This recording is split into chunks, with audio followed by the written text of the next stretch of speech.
anak-anak murid kita untuk personality berkenaan. Mungkin ada yang tepat, ada yang betul, ada yang tak. Mungkin boleh dijadikan rujukan kepada kita dalam membina PDP lah nanti. Selain daripada personality, kita juga boleh mengambil kira beberapa perkara, terutamanya kepada murid-murid pintar ni lah, iaitu gaya pembelajaran. Okay, hari ni kita nak masuk tentang gaya pembelajaran seseorang pelajar. Okay, dari aspek kandungan ni hari ni saya harap semua benda ni bukan benda yang baru lah saya rasa. Untuk kita yang sebagai seorang guru, mungkin bukan perkara yang baru, tapi yang bukan dalam bidang ni mungkin dia adalah satu konsep yang barulah kepada dia kan. Jadi apa yang diharapkan hari ini mungkin dapat menjelaskan gaya pembelajaran COP, mungkin boleh menjelaskan gaya pembelajaran Dun and Dun, dan boleh menghubungkan gaya pembelajaran dan kanak-kanak pintar serta berbakat. Mungkin akan kita bincangkan gaya pembelajaran murid pintar dan juga berbakat ni lah di akhir ni nanti. Okay. Saya ada beberapa quote daripada kita punya tokoh dalam gaya pembelajaran. Dan gaya pembelajaran ni biasanya memang akan dipelopori oleh tokoh-tokoh daripada barat lah. Contohnya Rita Dun ni. Rita Dun ni adalah gaya pembelajaran Dun and Dun. Beliau mengatakan bahawa jika pelajar tidak belajar cara anda mengajar, maka anda perlu mengajar cara bagaimana mereka belajar.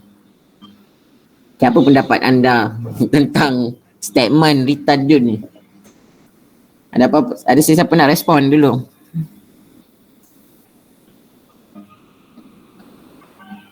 Doktor. Bagi saya, kalau contohnya ada banyak kaedah kan, contohnya dalam matematik, kalau murid tak suka belajar macam guna ICT ke macam tu, cikgu boleh guna yang PAK21 tu, ada banyak aktiviti kan. So ada banyak cara dalam PAK21, cikgu boleh guna cara tu. Mungkin cikgu tu boleh tukar kaedah untuk bagi murid.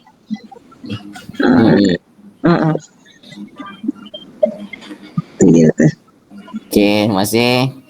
Lain selain daripada tu, apa pendapat yang lain? Saya cuba okey, Siva dulu. Okey, Siva. Dari segi pandangan saya pula, yang maknanya yang bagi seseorang guru yang sedangkan ada yang bahan, so dia kena inovasi balik yang bahan yang ada, cuma yang menarik minat murid. So dia maknanya guru tu membawa yang inovasi. Contohlah, dulu kan kita ada dam ular. So sekarang untuk saya gunakan dam ular tu dijadikan sebagai, saya letakkan satu soalan dekat macam dekat sekolah saya ada cuba yang dam ular ni, tapi dam ular ni saya letakkan, biasa kan kita letakkan koin dekat situ kan mengikut nombor-nombor, tapi saya letakkan budak itu dekat satu kotak. So maknanya dia contohlah murid itu menjawab, contoh dia menjawab nombor 1, barulah dia akan pergi ke nombor 2. Selagi dia tak jawab, dia berdiri dekat situ. Maknanya ada yang kawan dia, saya rasa yang aktiviti yang bahan yang saya gunakan tu lebih menarik minat. Dari segi pandangan saya, guru akan mempelbagaikan kaedah, mungkin teknik, ada yang teknik, ada juga saya aplikasi teknik sambil menyanyi. Contohnya contoh CV 4 saya gunakan menyanyi. Biasa kan kita tanya 1 kali 4 macam boring kan. Bila kita bersama dengan nyanyian, dia lebih kepada ada saya gunakan yang kaedah yang tu, ada juga. Ada yang macam itulah doktor, saya akan ubah. Okey, bagus. Terima kasih. Khairul, pendapat Khairul? Saya rumuskan bagi saya lah, bila kata Rita Dun ni, maksudnya seorang guru ni tak boleh bersikap, orang kata mesti bersikap terbuka lah, bukan tak boleh, mesti bersikap terbuka. Mungkin mula-mula dia boleh guna cara dia. Lepas tu bila katakan penerimaan murid tu macam kurang ataupun mungkin kandungan yang kita sampaikan tak mencapai apa yang ditetapkan, kemungkinan cara tu budak tak boleh terima. Macam sekarang contohlah, saya masih ajar cara pakai whiteboard je kan, contoh. Tapi kemungkinan cara tu dah dia orang kata macam membosankan. Balik pada macam Siva cakap tadi, mungkin kita pergi pada cara, balik pada murid-murid punya lumrah, dia nak main macam Siva kata dia lagu kan. So macam ni cikgu tu terpaksa lah menyanyi untuk tarik murid. Itulah pendapat saya. Okay. Yang lain? Puspa? Doktor, saya setuju dengan pendapat Cikgu Khairul tadi. Kita tak boleh paksa murid ikut follow apa yang kita ajar. Kaedah yang kita ajar, mungkin kita tengok keupayaan murid tersebut, kita tukar kaedah ke contohlah kalau dalam tolak kan dia ada banyak kaedah kan, kaedah menolak. Lepas tu kita tengok cara mereka murid kaedah yang sesuai untuk murid tu. Jadi kita follow murid. Itu yang saya faham, Doktor. Okey, terima kasih. Betul. Okey, lagi Amalina, apa pendapat Amalina?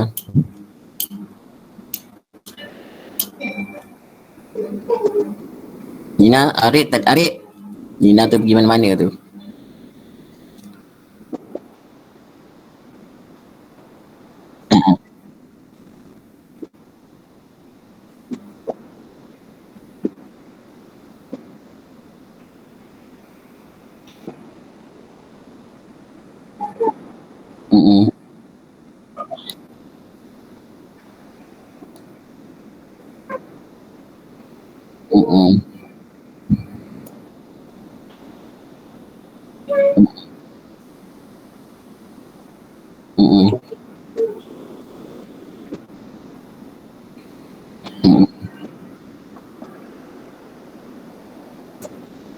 Okey, terima kasih.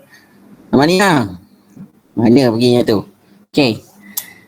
Daripada semua pendapat tu tidaklah saya sangkal.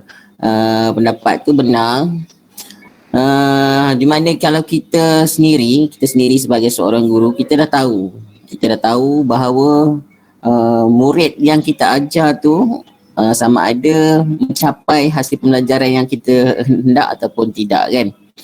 Jadi setiap kali pengajaran kita tu, kita akan sentiasa test, cuba jaya sehinggalah kita berjaya menggunakan satu teknik yang tertentu di mana cara pengajaran tersebut adalah sesuai dengan kelas tersebut.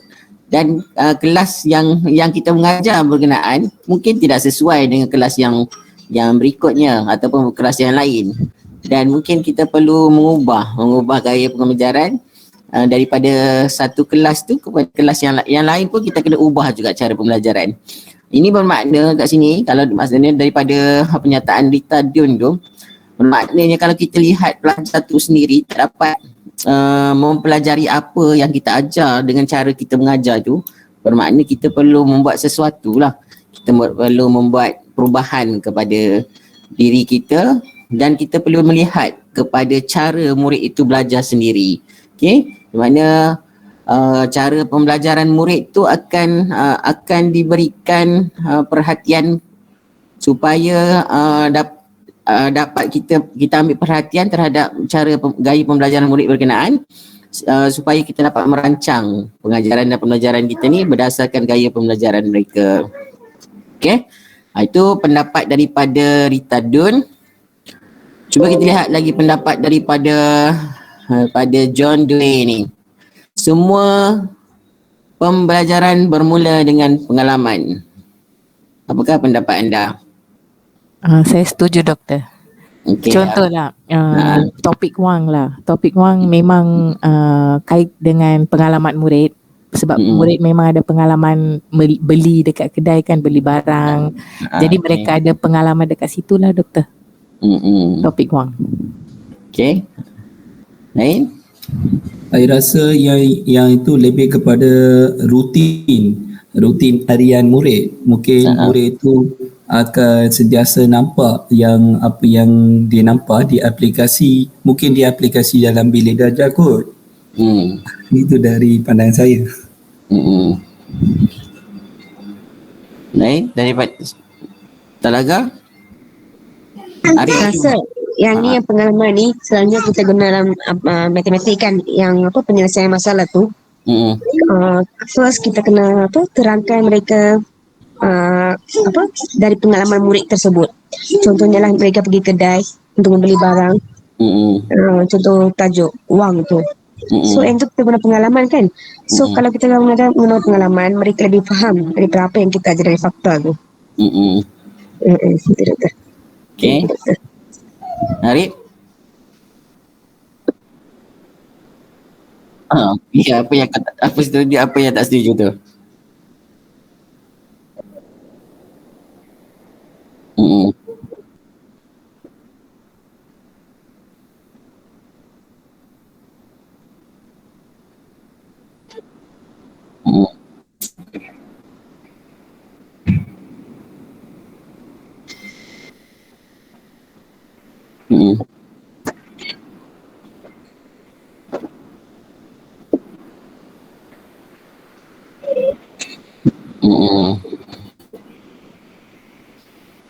Okay. Saya cuba tak? Okay. Okey, yang pengalaman ni saya rasa mungkin boleh dari pergi dua-dua pihak lah, murid dengan cik guru sendiri. Dari segi murid, contoh kalau mengajar di luar bandar, kita bagi contoh pecahan tu, kita bagi contoh pizza. Mungkin dia tak boleh bayangkan pizza ni macam mana. Sekarang ni dari segi pengalaman, kita cerita pengalaman murid sedia ada apa dari segi pecahan contohnya lah.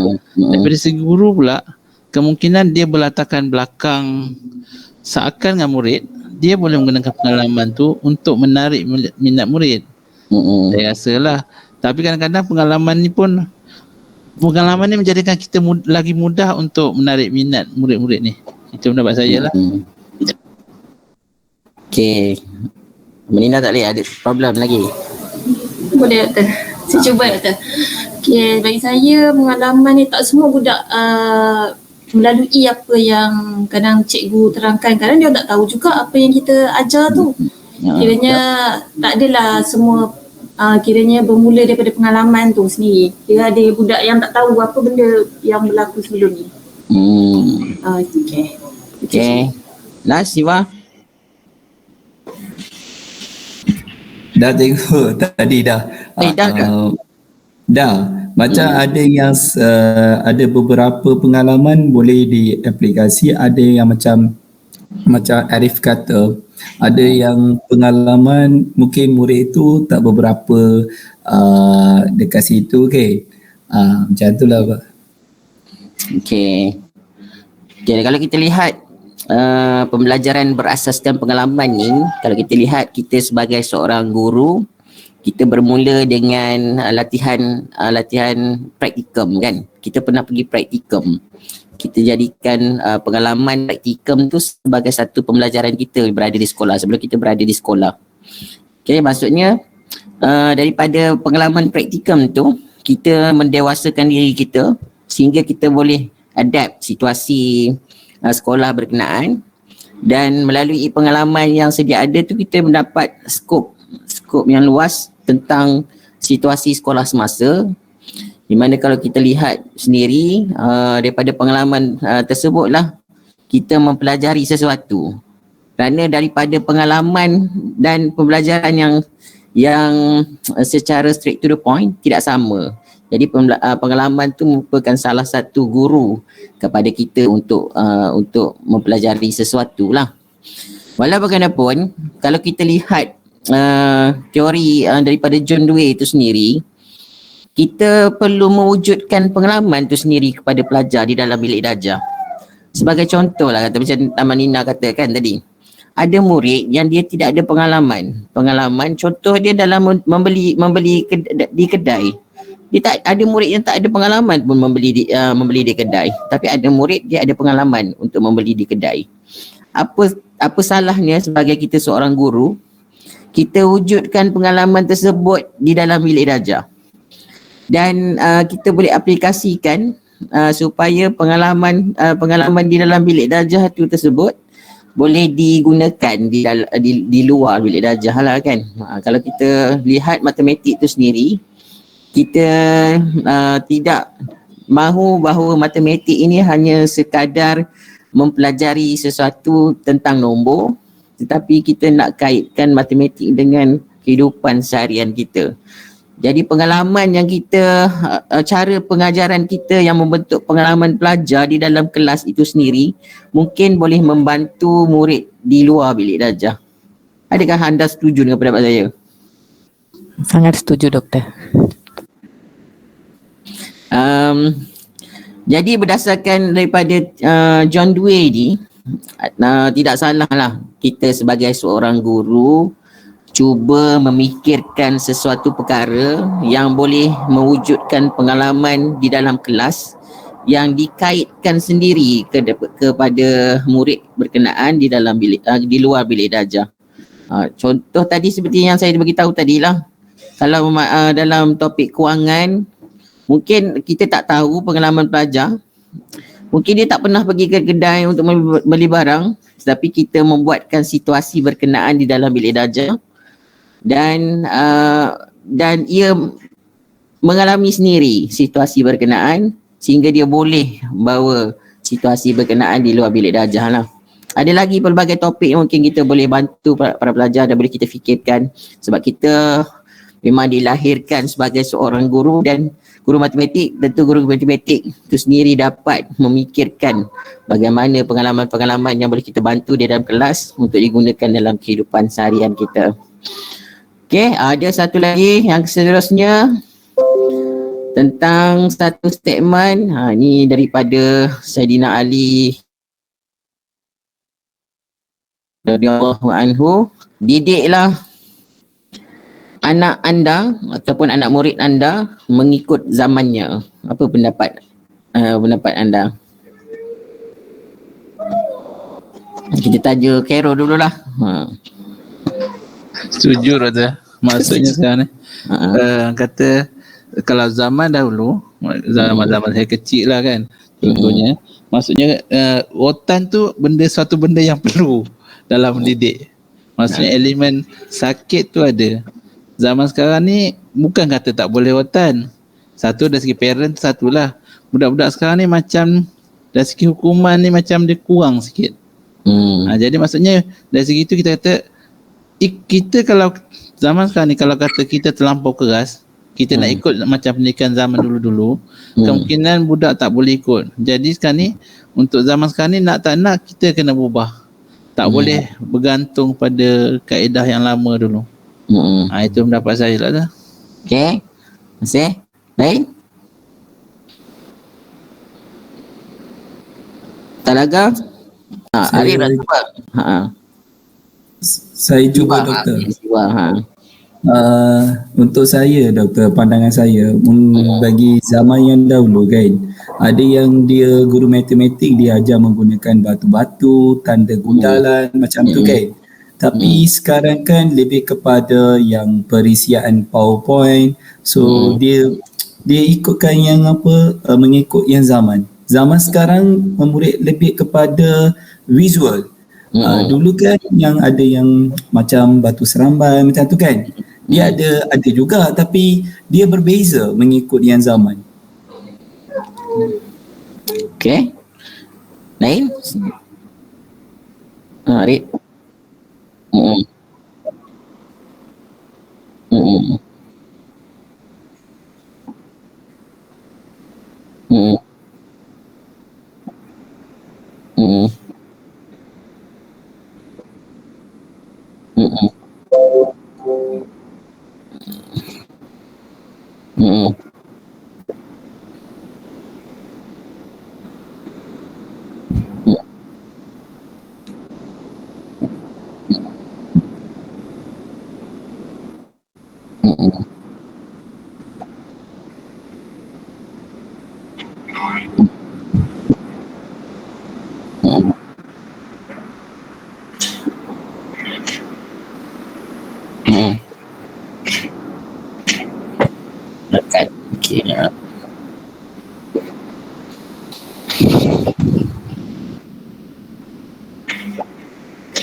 Betul, ada dalam ni. Okey, tu berkaitan dengan mungkin dalam Islam pun ada mengatakan perkara berkenaan lah. Tapi dalam statement yang saya berikan ini, didiklah anak anda mengikut zamannya. Mungkin kita lupa bahawa pada zaman kita belajar tu sendiri, kita tidak ada kurangnya teknologi. Kita hanya menggunakan whiteboard, papan putih, mana cikgu zaman kita dulu membaling papan hitam tu kepada kita kan. Lepas tu dan zaman tu berubah. Daripada papan hitam dia berubah kepada papan putih. Daripada papan putih dia berubah kepada kita menggunakan OHP. Daripada OHP kita gunakan teknologi PowerPoint. Dan pada PowerPoint tu sekarang kita gunakan smartphone dan sebagainya kan. Dan sekarang ni pula kita dah ada teknologi menggunakan Gmeet dan sebagainya. Jadi perubahan tu berlaku dan teknologi juga mengalami perubahan. Dan anak-anak, kalau kita lihat anak murid kita ni lebih terdedah dengan teknologi-teknologi terkini seperti gamifikasi, apa tu Siva?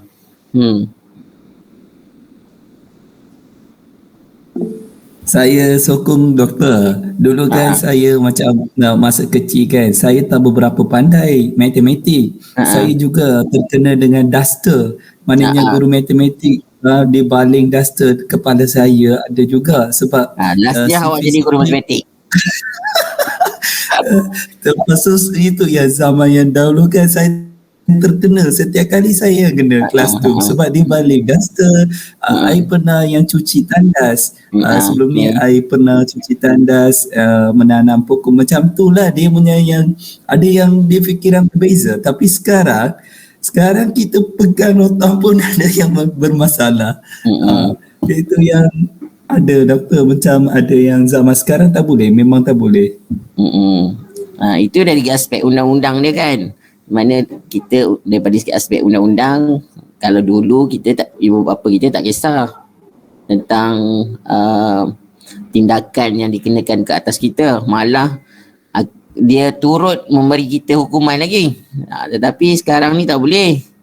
Tapi kita kena tanya jugalah diri kita ni, sama ada bila guru memberi hadiah kepada anak kita tu, hadiah dalam inverted comma tu, apa kita punya feedback daripada perkara berkenaan. Dia ada pelbagai feedback lah daripada diri kita tu sendiri.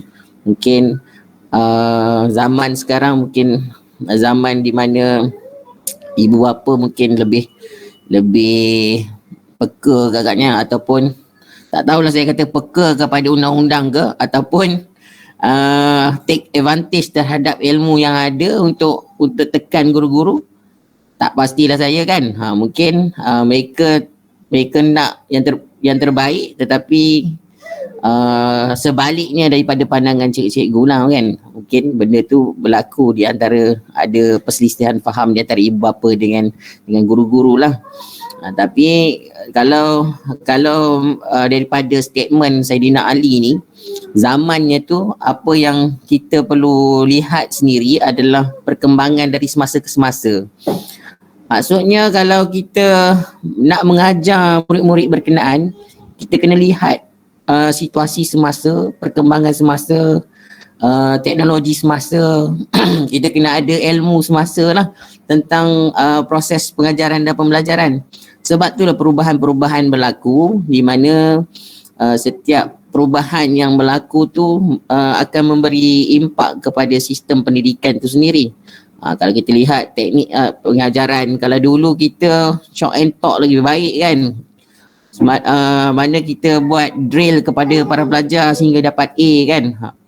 Sekarang kita tak lagi, sebab zaman anak-anak murid ni dah berubah dan situasi semasa tu sendiri telah berubah. Permintaan semasa, permintaan daripada tenaga kerja, permintaan daripada pelbagai pihak juga telah berubah. Kalau dulu kita nak straight A saja, tapi sekarang ni kita tak nak lagi hanya straight A, tapi kita nak para pelajar yang mempunyai kemahiran-kemahiran lain, kemahiran-kemahiran insaniah yang lain. Kalau lihat komunikasi, orang yang lebih pandai bercakap, mungkin kita akan lihat mereka jauh ke depan di dalam bidang pekerjaan juga begitu. Kalau lihat kemahiran kepimpinan itu sendiri, kalau bidang pekerjaan, kalau kita mempunyai kemahiran kepimpinan yang tinggi, kita boleh menuju ke arah yang lebih atas lah. Kita akan dapat lebih baik daripada yang orang yang tidak mempunyai kemahiran kepimpinan dan sebagainya lah. Kita daripada zaman kita belajar dan zaman sekarang ni, teknologi telah pun berubah dan kita perlulah mendidik anak kita mengikut zaman. Kalau kita lihat kalau kita lihat sendiri, baru-baru ni dalam khutbah Jumaat sendiri ada mengatakan bahawa perubahan teknologi ni ada dalam surat khabar juga mengatakan bahawa sekarang ni adalah zaman kita menggunakan augmented AI, kita gunakan teknologi AI dan sebagainya. Jadi kita sendiri perlu mengikutlah perubahan-perubahan ni, dan perubahan ni perlu diterapkan kepada para pelajar kita supaya tidaklah mereka ketinggalan pada satu hari nanti kan. Dan kalau kita lihat anak-anak kita sendiri di rumah pun lebih advance dari aspek teknologi itu sendiri lah. Okay. Ada yang tak setuju dengan saya? Doktor, pendapat saya tu. Okay. Macam Arif cakap tadi betul juga, ada satu segi bila sebut zaman ni, dari segi usia pun saya rasa pendapat saya lah pun kita kena tengok juga. Contoh kalau kita ajar budak darjah 1 tahap 1 kan, kita tak boleh bagi benda-benda yang di luar imajinasi dia orang, kita kena tunjuk contoh. Bagi saya maksudnya pendapat saya selain daripada peredaran zaman tu, satu lagi zaman ni merujuk pada usia murid pun juga. Maksudnya kita kena tahu juga benda tu. Macam Arif sebut tadi lah, yang Arif tu umur pun. Lepas tu dalam Islam tu kan ada umur berapa tahun kena ajar kan. Maksudnya pendapat saya lah, maksud dua doktor, dia ada dua-dua. Dari segi usia dan peredaran zaman. Itu saja. Okay. Puspa? Doktor, saya nak cakap pasal silibus. Zaman ni memang tough sangat lah doktor. Compare dulu-dulu kita belajar tu. Tapi sekarang saya tengok buku teks tahun 5 matematik pun susah juga kena ajar untuk murid dia tak penguasaan yang lemah tu, kena ajar lain lah, ikut tahap lah doktor. Silibus pada zaman ni memang tough. Okey, dari aspek silibus pun ada perubahan kan? Ya. Okey, ada lagi pendapat lain? Doktor, saja nak tanya pendapat doktor lah pasal silibus baru ni. Saya rasa macam makin teruk lah tu. Bukan apa Siapa saya. yang teruk kan tu? Makin susah. Okay.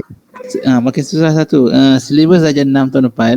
Kandungan kecil, topik besar kecil. Tapi topik kecil makin besar.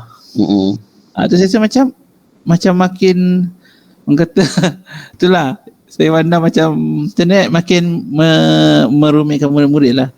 Maksudnya sekarang ni bila silibus saya pandang lah dari segi bila silibus terlampau tinggi, kadang-kadang kandungan asas pun budak akan terlepas. Budak yang boleh follow. Itu je lah, nak kongsi cerita je kan doktor. Okey, baguslah tu.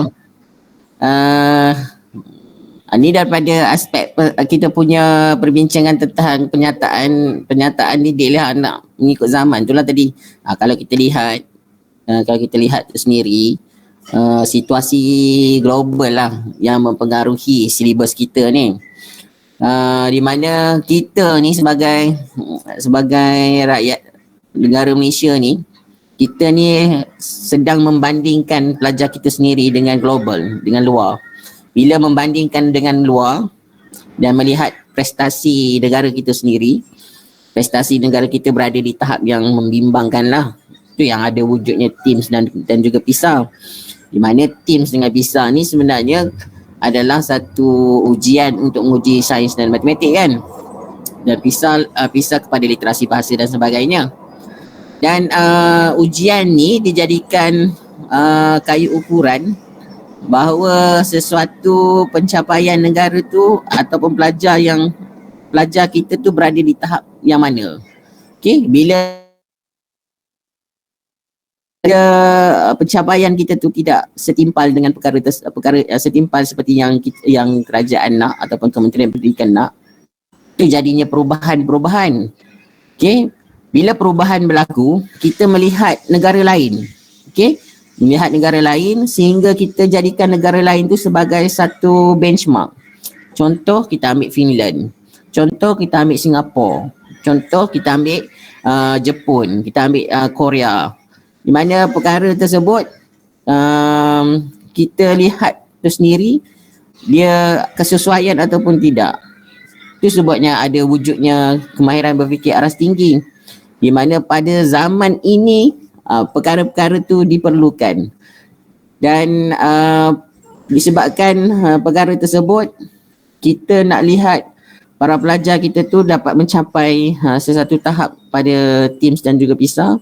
Maka antara perkara yang diberi perhatian adalah silibus itu sendirilah. Silibus dari aspek silibus matematik itu sendiri dan sebagainya. Disebabkan itulah berlakunya perubahan, di mana kalau kita lihat dulu kita belajar lebih mudah daripada zaman sekarang kan. Itu berlakunya perubahan tersebut daripada situasi semasa, daripada situasi global lah. Dan sehingga kita nak lihat pencapaian negara kita ni lebih baik daripada yang sebelumnya lah. Tapi kalau kita lihat daripada dasar yang telah dibuat oleh pihak kerajaan terhadap terutamanya akibat di dalam PDP, kita lihat perubahan para pelajar itu sendiri. Okay, kita lihat ada wujudnya peningkatan para pelajar tu dalam ujian TIMSS dan juga PISA. Mana kita lihat benda ni, perubahan tersebut memberi impak yang baik kepada prestasi negara lah. Tapi kita tak tahulah dari segi keseluruhan rakyat ataupun pelajar pada di dalam negara kita ni lah, kita tak tahu kan. Sebab tu kita perlu ada kajian-kajian tertentu yang sama ada silibus yang sekarang ni boleh tak ataupun boleh tak dicapai oleh para pelajar, ataupun kita perlu revise lagi. Sebab kita ni, negara kita ni selalunya mengambil sesuatu perkara tu separuh-separuh. Kalau kita ambil PBD, kita ambil daripada Finland. Kalau kebat, kita pergi ambil daripada Singapura dan sebagainya lah. Okay, ada pendapat lain? Doktor, satu je pendapat saya.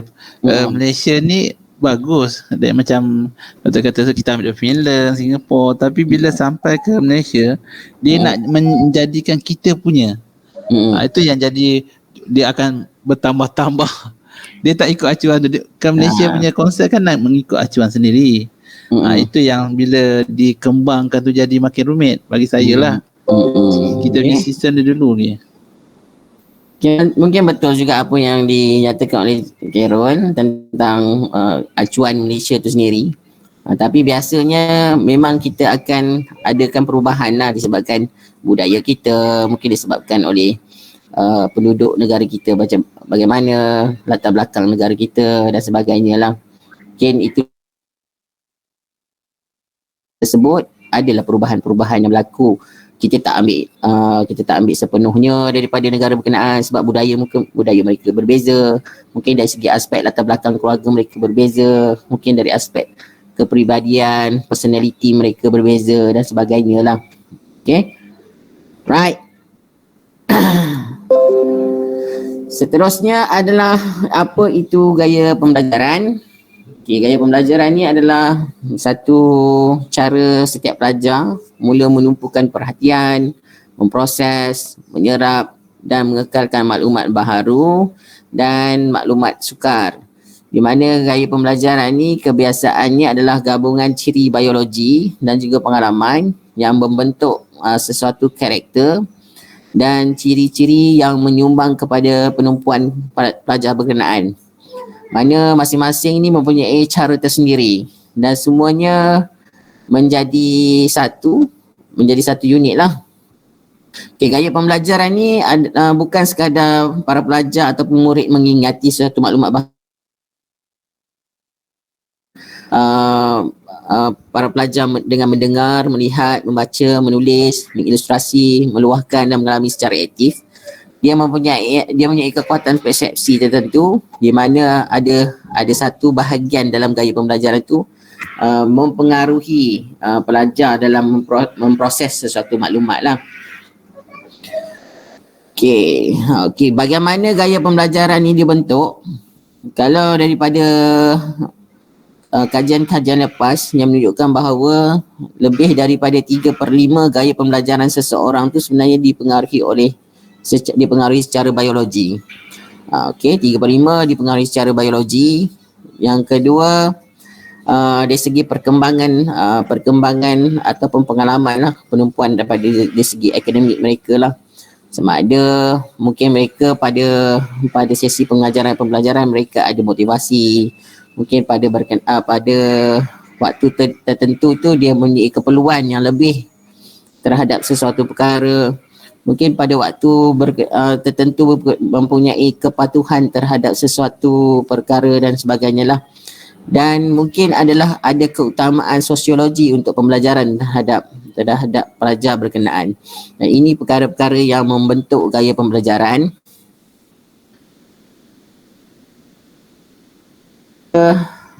Kajian daripada Rita Dun dan Kenneth Dun ni, Dun and Dun, gaya pembelajaran ni terdiri pada pelbagai faktor persekitaran, emosi, sosial, psikologi dan fisiologi, dan ini mempengaruhi seseorang itu terhadap gaya pembelajaran mereka.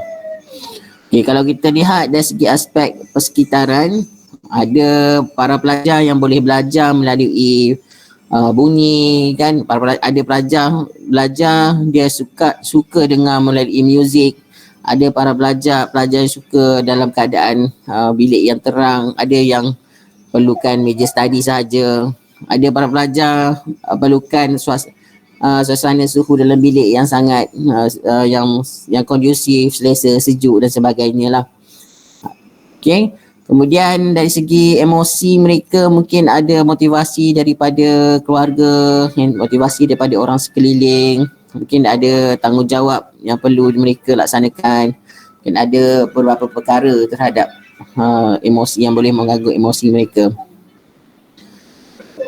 Okay, mungkin kita boleh cuba tentang gaya pembelajaran kita sendiri, anda sendiri. Gaya pembelajaran anda, sekejap saya paste kat dalam ruangan chat.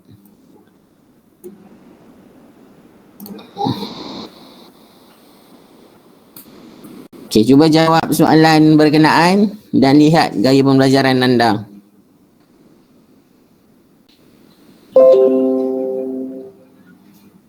Ke pernah saya bagi ni? Pernah saya bagi dah? Ada 20 soalan. Tak benar tu. Okey, cuba dulu gaya pembelajaran.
Okey dah.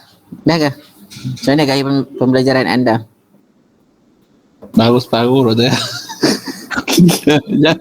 Okey, teruskan.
Kira orang yang visual, patut dia kelas online ni dia tak ada masalah sebab dia orang dia orang visual. Kelas online dia ada masalah sikit lah.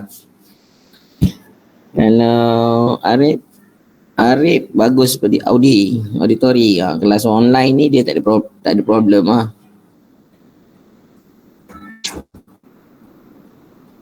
Yang lain? Spa pun visual. Okey, dia perlukan visual.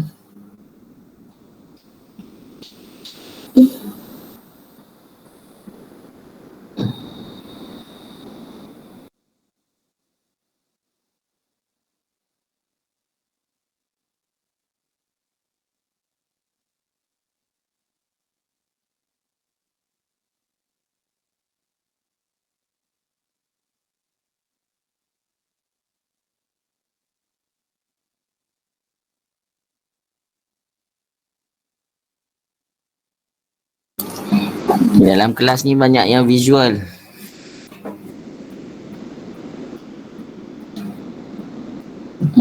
Tenaga pun visual.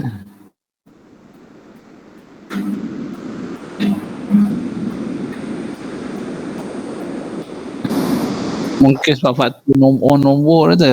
Ha? Mungkin faktor tak tahulah, dari segi cikgu matematik kan kalau cakap dia nak benda yang senang difaham, saya rasa lah pendapat tu. Kalau Amanina seorang dia style dia suka pergerakan di dalam kelas. Mungkin dia boleh mengajar murid menggunakan teknik gaya pembelajaran dia lah nanti. Okey, ni adalah antara contoh mungkin kita boleh lihat sendiri gaya pembelajaran ni. Mungkin saya boleh ambil perhatian. Kalau kita lihat sendiri gaya pembelajaran dalam kelas ni kebanyakannya adalah dari segi aspek visual. Okey, visual mungkin boleh lebihkan dari aspek visual. Saya akan bagi video. Kebetulan pula hari ni saya nak buat video kan. Saya nak banyak bagi video kepada video-video YouTube kepada anda. Mungkin lebih baik untuk anda pada hari inilah. Okay, untuk gaya pembelajaran ni seperti mana yang kita tahu, kita ada dua tokoh, satu Dun dan satu lagi Cobb. Di mana Dun and Dun tadi adalah gaya pembelajaran yang berasas kepada elemen-elemen tertentu, di mana elemen persekitaran, kita ada elemen persekitaran, kita ada elemen psikologi dan sebagainya lah. Dan kita melihat sendiri bahawa setiap gaya pembelajaran tu berbeza-beza. Contohnya gaya pembelajaran global dan juga gaya pembelajaran analitik, di mana ada pelajar yang suka kepada proses analitik, iaitu proses step by step. Saya tak tahulah, mungkin kita cikgu matematik kita suka step by step, langkah demi langkah, satu persatu kan, secara sekuen pattern. Mungkin ada pelajar yang suka melihat secara keseluruhan dahulu baru mengetahui konsep pembelajaran. Okay, mungkin ada pelajar yang seperti mana yang telah bincang tadi, mungkin ada pelajar yang suka pada suasana yang senyap, suka berada di dalam library. Mungkin ada pelajar yang suka pada suasana yang bising, suasana yang ada muzik, background dia muzik. Okay?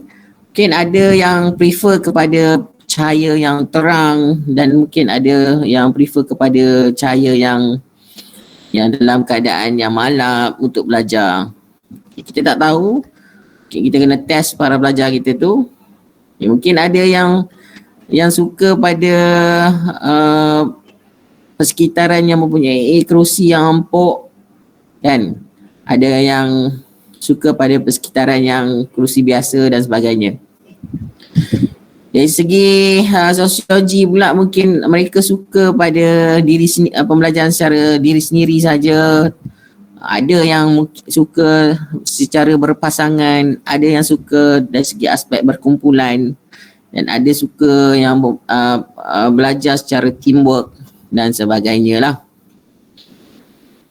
Segi psikologi mungkin ada yang ada faktor tertentu seperti dari segi pemakanan, masa belajar, dari segi pergerakan ataupun mobiliti para pelajar tu sendiri. Mungkin kita boleh ambil perhatian lah. Tapi walau bagaimanapun, untuk gaya pembelajaran ni tak ada satu pun gaya pembelajaran yang terbaik. Setiap gaya pembelajaran berkenaan adalah memang terbaik. Okay? Itu bergantung kepada individu tu sendirilah. Jadi kita tak perlu risau sama ada gaya pembelajaran kita tu ke arah mana, dan kita jadikan gaya pembelajaran kita tersebut sebagai kekuatan kita sendiri. Dan apabila kita dah tahu gaya pembelajaran kita tersebut lebih baik, maka kita gunakan kekuatan yang telah kita ada tu sebagai satu batu loncatan untuk kita dapatkan pembelajaran akademik yang lebih baik lah.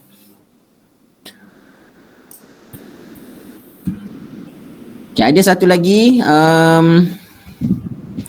gaya pembelajaran, iaitu gaya pembelajaran Cobb, iaitu gaya pembelajaran berasaskan pengalaman. Sekejap. Mana?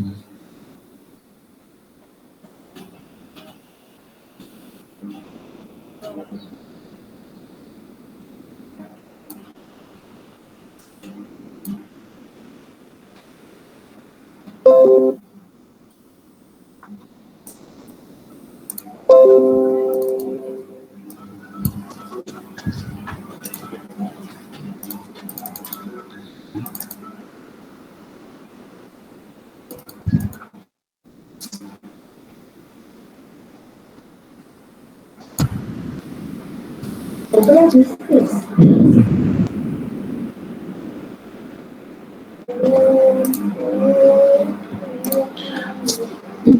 lihat video ni, kemudian fahami apa yang nak yang disampaikan oleh gaya pembelajaran KOP. Nanti saya nak copy dulu.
Cuba dengar penerangan daripada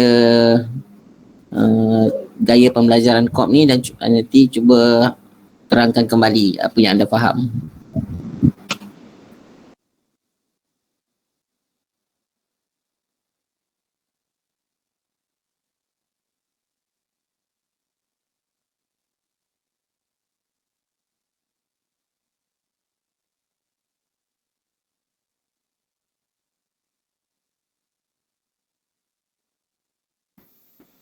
Boleh dengar tak tadi video tadi? Tak dengar. Dr. share link boleh tak? Kita tengok. Ya. Kalau yang ni boleh We are dengar. engaged in a very practical activity, Okey, dengar. but that we often reflect on what we said and did in a. So this video explores the notion of reflection, and it's based on the idea that as teachers we are engaged in a very practical activity, but that we often reflect on what we said and did in a or after the event, and that reflection might result in new ideas or conclusions about teaching that cause us to adapt our approach for the future. And this is something that we can do in a cyclical way aimed at improving our teaching on an ongoing basis. So we do something in our teaching, then we think about it, we draw some conclusions about it, and in light of those conclusions we adapt. And then of course we do it again to see what happens as a result of our adaptations. And then we think about that new experience and we draw new conclusions and perhaps adapt once more. And this process of learning from experience forms the basis for the ideas of David Kolb, who is an American educational theorist born in 1939 and living in Ohio. He decided that he would describe each of the stages in the cycle, giving a very general title to each stage, so that the model can then be used by many people across a whole range of different contexts. Now, this naming of things to make them generally applicable is what we mean by theory, and Kolb here is trying to develop a theory of reflection. In other words, a reusable idea with broad applications, an abstract concept, if you like. Now, the names he came up with are as follows: concrete experience for the doing stage, reflective observation for the thinking stage, abstract conceptualization for the concluding stage, and active experimentation for the adapting stage. And this has become known as Kolb's reflective cycle. But remember, it's drawn from that real-life scenario of experiential learning that Kolb observed in the first instance. Now, my question for you in light of all this is this model useful? Could you write it into your next reflective task? And would that make your written work more convincing and the outcomes of the reflection better in any way?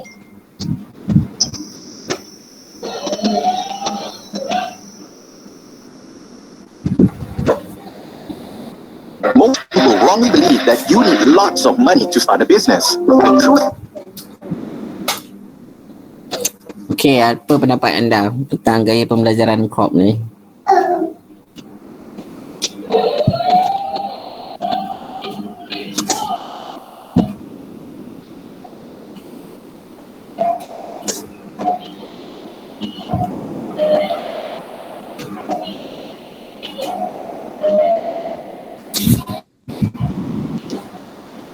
Macam mana?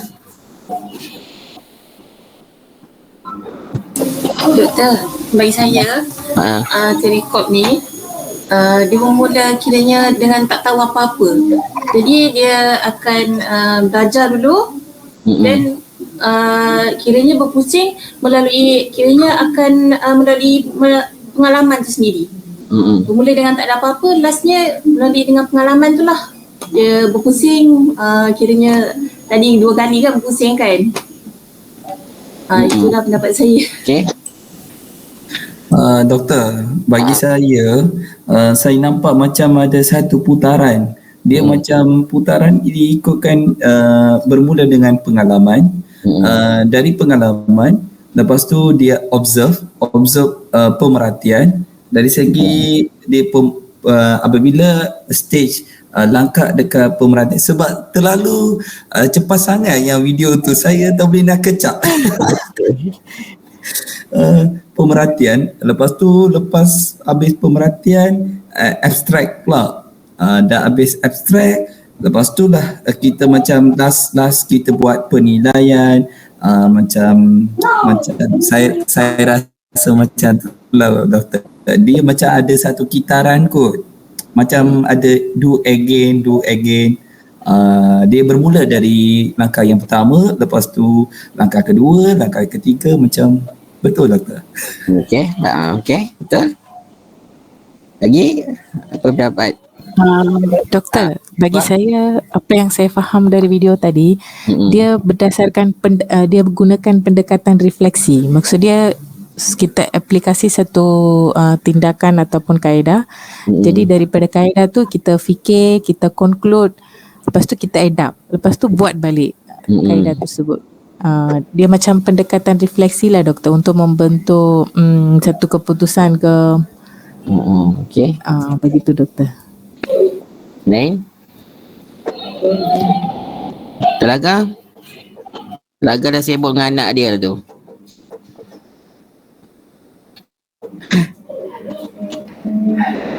Kira Tadi doktor. Apa pendapat Telaga? Bagi saya yang macam Siwa cakap tadi, ada kitaran tu doktor. Mereka buat dulu. Like apa yang kita buat dalam kajian tindakan tu, kita gunakan like kit tu kan. Seperti macam tu doktor. Okey. Dia follow je. Kajian tindakan. Ingat kajian tindakan pula dia. Okey, right. Tadi kira Arif? Dengar tak? Dengar. Awak lain. Headphone saya pula macam salah. Okey. Saya setuju macam Puspa cakap. Proses pembelajaran ni suatu benda yang sentiasa berputar dan mana dia sentiasa perlu reflect dengan apa yang kita buat supaya sebarang perubahan senang kita nak ubah. Itu je lah saya rasa. Okey. Arif?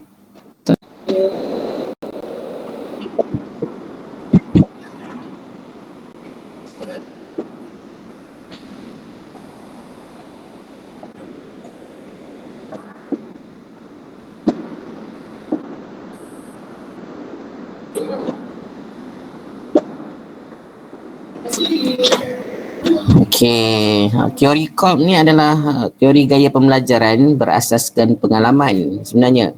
Berasaskan pengalaman, kalau kita lihat sendiri, sesuatu perkara tu bermula apabila kita melaksanakan sesuatu. Dan apabila kita melaksanakan sesuatu berdasarkan pengalaman ataupun yang telah kita lalui daripada apa yang telah kita laksanakan, kemudian kita akan review kembali pengalaman ataupun pengalaman yang telah kita laksanakan berkenaan. Dan daripada review berkenaan, kita mempelajari ataupun kita membuat satu konklusi terhadap pengalaman ada, kita perlu buat penambahbaikan terhadap pengalaman berkenaan ataupun tidak. Dan akhirnya kita akan plan sesuatu terhadap apa yang kita pelajari lah. Contohnya pengalaman anak-anak kita pelajar pergi ke kedai. Okey. Kebiasaannya pada mulanya kita hanya membawa anak kita ke kedai. Kemudian daripada pemerhatian mereka tu, mereka akan melihat bagaimana proses pembelajaran berkenaan. Kemudian daripada proses pembelajaran berkenaan, mereka akan refleks. Okey, begini caranya untuk daripada refleks berkenaan, dia telah mempelajari apa yang patut dipelajari, cara membeli barangan di kedai berkenaan lah. Kemudian mereka akan cuba pula. Cuba terhadap proses pembelajaran berkenaan untuk diri mereka sendiri tanpa melihat ataupun bimbingan daripada ibu bapa itu sendirilah. Dan banyak lagi perkara-perkara yang boleh kita laksanakan untuk mewujudkan pengalaman kepada para pelajar lah. Itu yang COP cuba sampaikan, di mana kita perlu melihat bahawa pembelajaran itu bermula daripada pengalaman itu sendiri. Pengalaman sama ada apa yang kita buat itu baik ataupun tidak. Kita reflect kembali, kemudian belajar daripada kesilapan dan sebagainya lah. Dan kita sendiri tahu bahawa kegagalan itu bukan sesuatu perkara yang teruk, dan kegagalan itu adalah satu proses pembelajaran kepada kita. Itu yang cuba disampaikan oleh COP, di mana ada 4 gaya pembelajaran, iaitu gaya concrete experience, gaya reflect observation, ada gaya abstract consideration dan juga active experimentation lah. Di mana COP ini melihat bahawa setiap pembelajaran tu merupakan saling berkait di antara satu sama lain, dan dia membentuk satu kitaran dalam proses pembelajaran. Kalau kita kaitkan sendiri dengan kanak-kanak pintar tu sendiri, kanak-kanak pintar, dia dalam dua situasi gaya pembelajaran do and don't dan juga pembelajaran COP tu sendiri, kita akan lihat bahawa anak-anak seperti murid-murid lain, dia mempunyai gaya pembelajaran tertentu, di mana gaya pembelajaran mereka tu perlu dikenal pasti. Begitu juga dengan gaya pembelajaran COP, proses yang sama berlaku kepada kanak-kanak pintar itu jugalah, di mana kanak-kanak pintar juga mempunyai mempunyai gaya pembelajaran COP, iaitu satu proses yang sentiasa berkitar, mempunyai kitaran. Itu pengalaman itu sendiri, daripada pengalaman lah mereka mempelajari sesuatu. Okey, ini yang terakhir lah. Yang terakhir, saya nak cuba fikirkan satu aktiviti pengajaran matematik. Ini buat secara individu lah kot. Secara individu. Satu aktiviti pembelajaran matematik yang mengikut DSKP lah. DSKP tentang pengajaran matematik untuk kanak-kanak pintar cerdas. Tak perlu kanak-kanak pintar cerdas, perlu buat pada anak-anak murid kita lah. Berdasarkan gaya pembelajaran COP itu sendiri. Kemudian kita hantar dalam MyGuru lah untuk hari ini. Okey, boleh? Nak ada sana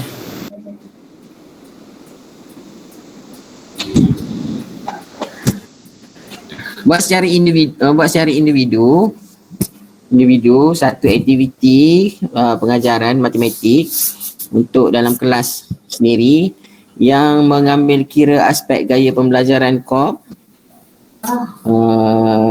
Pilih mana-mana topik dalam matematik sendiri untuk laksanakan proses pengajaran dan pembelajaran.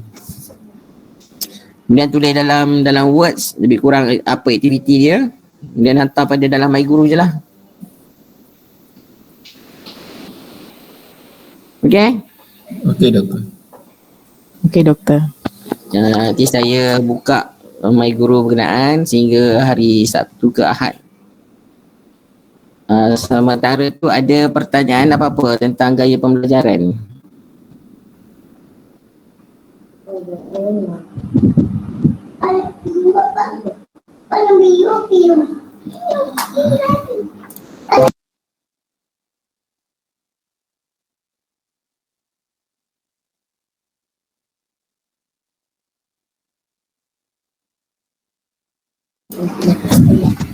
Tak ada.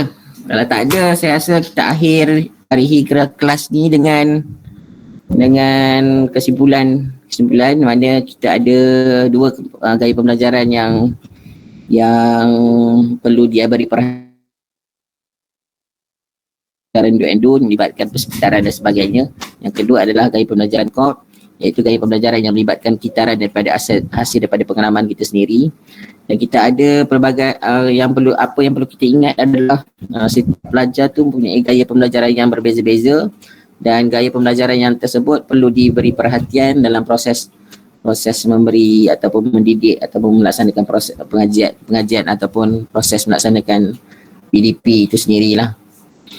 Okey, terima kasih semua. Jumpa lagi lah pada minggu depan, insya-Allah. Terima kasih doktor. Okey doktor. Terima kasih doktor.